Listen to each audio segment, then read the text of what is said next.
ہیں کہ حضرت خواجہ خواجگاہ معین الحق والدین خواجہ معین الدین چشتی رحمۃ اللہ علیہ کے اس شہید مرید اور حضرت کے خلیفہ حضرت خواجہ قطب الدین بختیار کاکی رحمۃ اللہ علیہ پر زنا کا الزام لگایا گیا تھا ایک زمانے میں۔ سب سے پہلے تو آپ یہ جان لیں کہ جو اللہ کے مقرب بندے ہوتے ہیں، جو اللہ کے محبوب ہوتے ہیں، ان کو آزمایا جاتا ہے، دنیا ان پر الزام لگاتی ہے۔ آپ حضرت عیسیٰ کی ماں جناب عیسیٰ کی کہانی پڑھ لیجئے، قرآن مجید میں موجود ہے۔ جناب یوسف کا قصہ پڑھیے، قرآن مجید میں موجود ہے۔ اس کے علاوہ جناب سیدتنا عائشہ صدیقہ سلام اللہ علیہا کی کہانی پڑھیں گے تو آپ کو پتہ لگے گا کہ ان کی پاک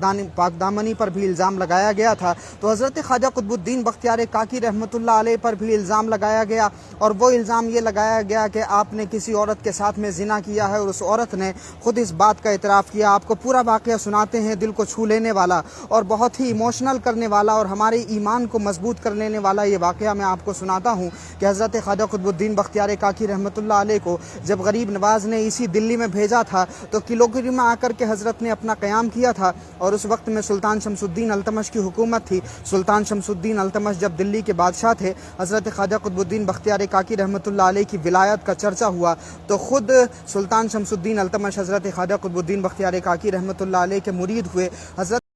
خواجہ قطب الدین بختیار کاکی کو اپنی ظاہری حیات میں اتنی شہرت حاصل ہو گئی تھی کہ آپ تمام اولیاء کو دیکھیں تو بہت کم اولیاء کے بادشاہ آپ کو مرید ملیں گے، لیکن حضرت خواجہ قطب الدین بختیار کاکی کو اللہ رب العزت نے یہ عزتیں بھی عطا فرمائیں کہ اپنے وقت کا بادشاہ بھی حضرت خواجہ قطب الدین بختیار کاکی رحمۃ اللہ علیہ سے مرید ہوتا ہے۔ حضرت خواجہ قطب الدین بختیار کاکی رحمۃ اللہ علیہ نے جب مرید کر لیا سلطان شمس الدین التمش رحمۃ اللہ علیہ کو، تو کلوکری سے اپنا جو بوریا بستر تھا وہ اسی مہرولی شریف میں لے کر کے آ گئے حضرت خواجہ قطب الدین بختیار کاکی، اور اس کی وجہ یہ تھی کہ سلطان شمس الدین التمش کہتے تھے کہ حضور اب میرا اس گدی پر دل نہیں لگتا، آپ کے پاس رہنے کا دل کرتا ہے۔ تو حضرت خواجہ قطب الدین بختیار کاکی فرماتے ہیں کہ میں اپنا ڈیرا اٹھا کر کے یہیں لے آتا ہوں، میں تمہاری تربیت کرتا رہوں اور تو اللہ کی مخلوق کی خدمت کرتا رہے۔ اس لیے حضرت خواجہ قطب الدین بختیار کاکی کلوکری سے مہرولی شریف آ گئے، اور پھر یہاں بادشاہ کی تربیت کا سلسلہ شروع ہوا، اور پھر بادشاہ کے ذریعے انصاف کا بول بالا شروع ہوا، ہر طرف ظلم کا خاتمہ شروع ہوا، کرپشن اور ناانصافی کا خاتمہ شروع ہوا، اور پھر دیکھتے ہی دیکھتے وہ جو تمام حاسدین تھے، وہ جو اسلام سے جلنے والے، مسلمانوں سے جلنے والے یا مسلمانوں میں آپسی انتشار کرانے والے لوگ تھے، وہ موقع کو ہاتھ سے نہیں جانا دینا چاہتے تھے۔ وہ کوئی نہ کوئی موقع ایسا تلاش کرتے تھے کہ کسی طرح سے حضرت خواجہ قطب الدین بختیار کاکی رحمۃ اللہ علیہ کو جو ہے بدنام کیا جائے، اور کسی طرح سے حضرت خواجہ قطب کے ارد گرد جو بھیڑ ہے اس بھیڑ کو کم کیا جائے، اور پھر اتنی گھنونی سازش کی کہ ایک عورت کو باضابطہ اس کے لیے تیار کیا کہ وہ عورت حضرت خواجہ قطب الدین بختیار کاکی رحمۃ اللہ علیہ پر یہ الزام لگائے کہ یہ جو اس کی گود میں شیرخوار بچہ ہے، وہ شیرخوار بچہ کسی اور کا نہیں، یہ خواجہ قطب الدین بختیار کاکی رحمۃ اللہ علیہ کا بچہ ہے۔ آپ ذرا سوچئے کہ اس عورت نے سلطان شمس الدین التمش کے دربار کا رخ کیا، اور پھر جب آ کر کے اس نے گریہ وزاری شروع کی، رونا شروع کیا، تو سلطان شمس الدین التمش کہتا ہے کہ معاملہ تو بتائیے آخر ہوا کیا ہے؟ تو وہ کہتی ہے کہ مجھے پتا ہے کہ تم نہیں مانو گے، اس لیے میں کچھ کہنا نہیں چاہتی۔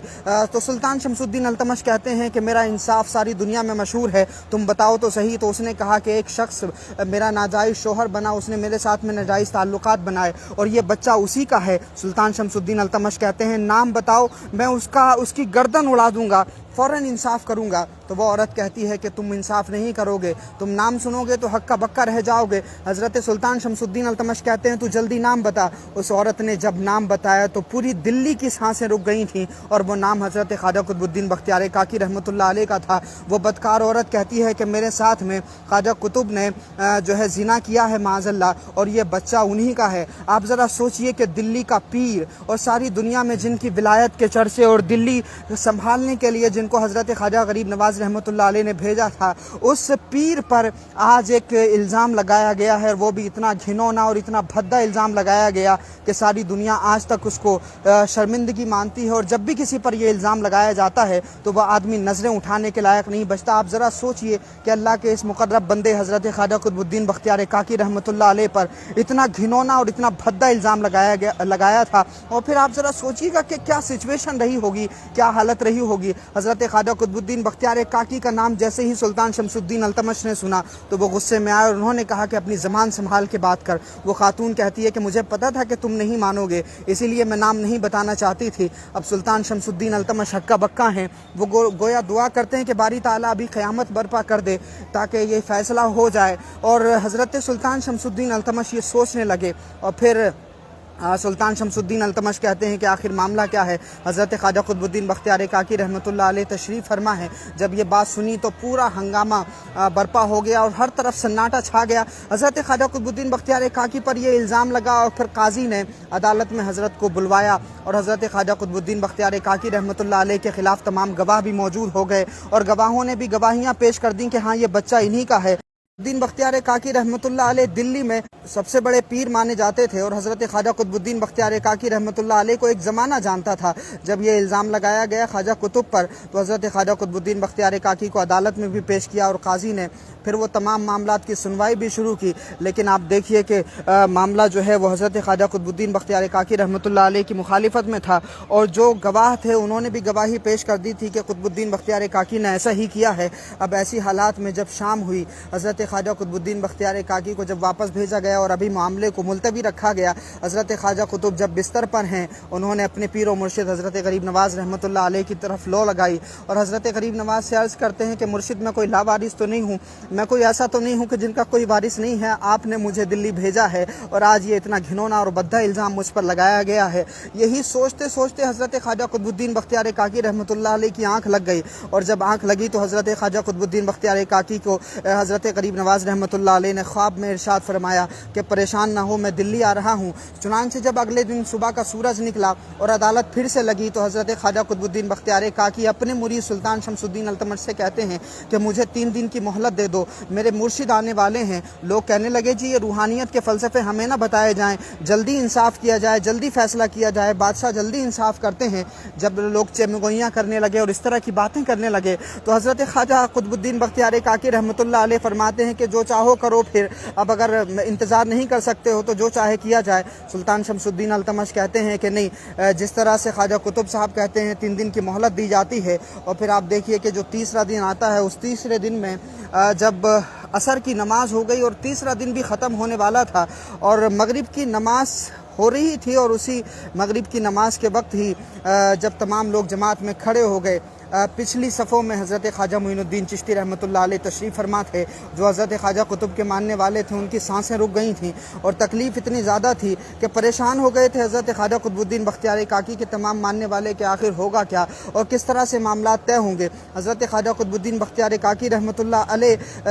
जब शाम होती है तो गरीब नवाज़ रहमतुल्लाह अलैह भी तशरीफ़ ला चुके थे और गरीब नवाज़ रहमतुल्लाह अलैह ने तसल्लियाँ दी और फिर हज़रत ख्वाजा इरशाद फरमाते हैं कि बादशाह से कहो कि कल सुबह अदालत लगाई जाए। और जब कल सुबह अदालत लगी तो फिर हज़रत ख्वाजा गरीब नवाज़ रहमतुल्लाह अलैह तशरीफ़ लाते हैं। ख्वाजा कुतुबुद्दीन बख्तियार काकी रहमतुल्लाह अलैह मौजूद हैं, सुल्तान शमसुद्दीन अल्तमश रहमतुल्लाह अलैह मौजूद है और उनके अलावा जो तमाम उस ज़माने के लोग थे वो भी तमाम के तमाम लोग मौजूद थे। काजी हैं और तमाम लोग मौजूद हैं, वो औरत भी गिरिया उजारी कर रही है, तमाम गवाहान मौजूद हैं। हज़रत ख्वाजा गरीब नवाज़ रहमतुल्लाह अलैह ने जब उन तमाम लोगों को देखा तो ख्वाजा साहब इरशाद फरमाते हैं, उनकी आँखों में आंसू हैं कि जिनको मैंने ख्वाजा कुतुबुद्दीन बख्तियार काकी रहमतुल्लाह अलैह की विलायत देखने के लिए भेजा था, आज वो मेरे कुतुबुद्दीन की रुसवाई देखने के लिए आए हैं। तमाम भीड़ जमा है। हज़रत ख्वाजा कुतुबुद्दीन बख्तियार काकी रहमतुल्लाह अलैह भी तशरीफ़ फरमा है। गरीब नवाज़ रहमतुल्लाह अलैह फरमाते हैं कि मामले की कार्रवाई शुरू की जाए और जब मामला शुरू किया गया तो फिर हज़रत ख्वाजा गरीब नवाज़ ने फरमाया कि आखिर मामला क्या है। तो वो औरत कहती है कि इन्होंने मेरे साथ में ज़िना किया और ये बच्चा इन्हीं का है। तो हज़रत ख्वाजा गरीब नवाज़ रहमतुल्लाह अलैह इरशाद फरमाते हैं कि सच कहो। गवाहान भी गवाही देने पर उतारू हो गए और वो भी कहने लगे कि हाँ जी बच्चा ये इन्हीं का है। जब हज़रत ख्वाजा गरीब नवाज़ रहमतुल्लाह अलैह ने ये देखा कि गवाह भी लगातार गवाही दे रहे हैं मेरे कुतुबुद्दीन के ख़िलाफ़ और ये औरत भी लगातार इल्ज़ाम लगा रही है, तो हज़रत ख्वाजा गरीब नवाज़ रहमतुल्लाह अलैह ने उस बच्चे की तरफ इशारा करके फरमाया कि बच्चे, अगर तू मरियम के बेटे हज़रत ईसा के लिए बोल सकता है, अगर हज़रत ईसा महद में बोल सकते हैं, अगर यूसुफ़ के लिए कोई बच्चा सफाई दे सकता है तो उलमा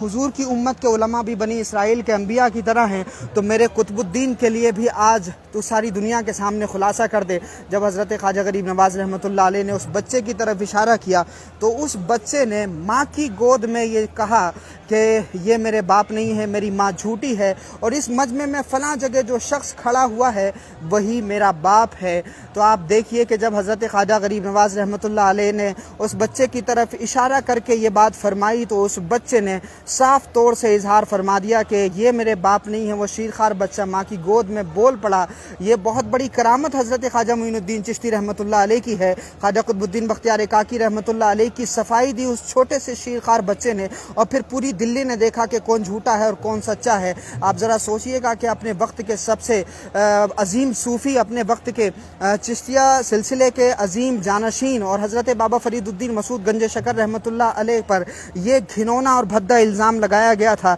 लेकिन किस तरह से अल्लाह रब्बुल इज़्ज़त अपने नेक बंदों की हिफाजत फरमाता है। तारीख़ में ये वाक़या मौजूद है और इससे हमें सीखना चाहिए कि अगर हम अल्लाह के रास्ते पर हैं तो लोग हमें परेशान